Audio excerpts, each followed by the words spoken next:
नमस्कार मित्रांनो, मी दीपक गोताड आणि माझ्या यूट्यूब चॅनलमध्ये तुम्हा सर्वांचं स्वागत करतो। तर मी आज आलोय रत्नागिरी रेल्वे स्थानकावर। या रेल्वे स्थानकाचं सुशोभीकरणाचं काम चालू आहे आणि बहुतांश काम पूर्ण झालंय। रत्नागिरी रेल्वे स्थानक एका नव्या रूपामध्ये दिसणार आहे, हेच या व्हिडिओमधून तुम्हाला दाखवण्याचा प्रयत्न करतोय। तर व्हिडिओ शेवटपर्यंत नक्की बघा, आवडला तर नक्की लाईक करा, शेअर करा। कोकण भागातील रत्नागिरी रेल्वे स्थानक हे महत्त्वाचे रेल्वे स्थानकापैकी एक आहे। मुंबई व उत्तरेकडून गोवा तसेच कर्नाटक व केरळकडे धावणाऱ्या सर्व रेल्वे गाड्यांचा थांबा येथे असतो। रत्नागिरी रेल्वे स्थानकाची स्थापना सन 1993 ते 97 या साली झाली।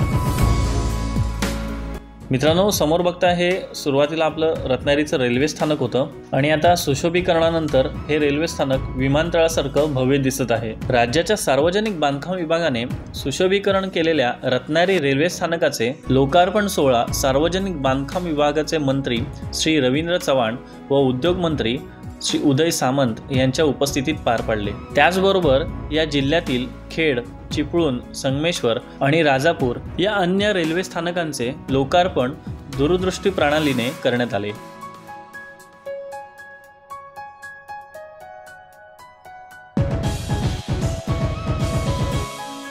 मित्रांनो, रेल्वे स्थानकाच्या उजव्या बाजूलाच रिक्षा स्टँड आहे। सुशोभीकरणाच्या अगोदर स्थानकाच्या समोरच रिक्षा स्टँड होतं आणि सुशोभीकरणानंतर खूप सारे बदल करण्यात आले आहे। स्थानकासमोरची जागा पूर्णपणे मोकळी ठेवले,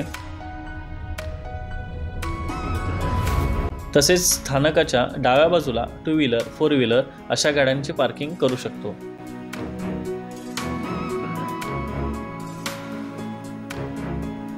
आणि इथे समोर बघताय हा एंट्री गेट आहे आणि दुसऱ्या बाजूला एक्झिट गेट आहे। आणि इकडे समोर आत आल्यानंतर उजव्या बाजूला तिकीट काउंटर आहे।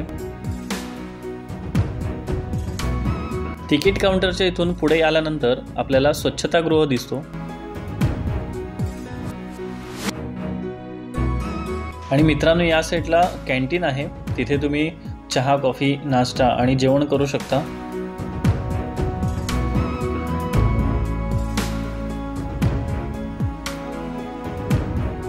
हे मेनू कार्ड आहे, इथे जे पदार्थ मिळतात त्यांची लिस्ट आहे पूर्ण। आणि मित्रांनो, इकडे पर्यटकांसाठी बसण्यासाठी जागा केले सुंदर अशी।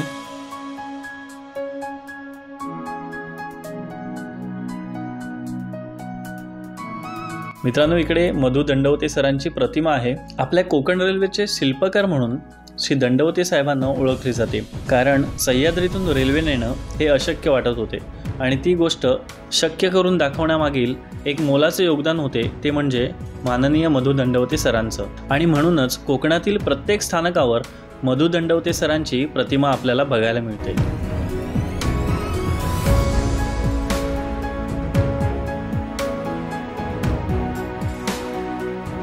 मित्रांनो, या पेंटिंगमध्ये कोकणातील समुद्रकिनारे, दशावतार, गणपती उत्सवातील चित्रे, शिमगो उत्सव, रत्नदुर्ग किल्ला हे या चित्रातून दाखवलं आहे।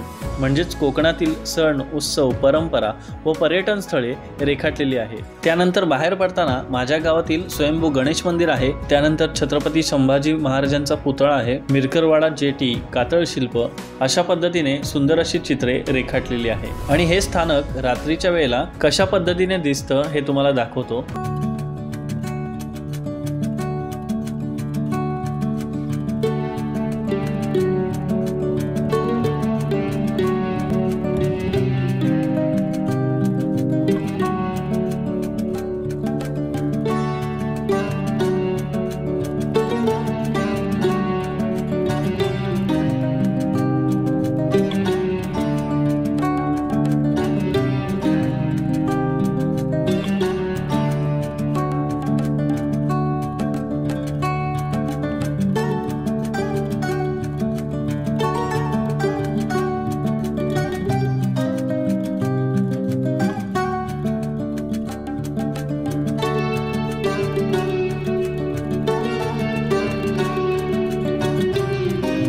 तर मित्रांनो, व्हिडिओ इथेच थांबवतोय। व्हिडिओ आवडला असेल तर व्हिडिओला लाईक करा, शेअर करा, छान छान कमेंट्स करा आणि माझ्या चॅनलवर कोणी नवीन असेल तर चॅनलला सबस्क्राईब करायला विसरू नका।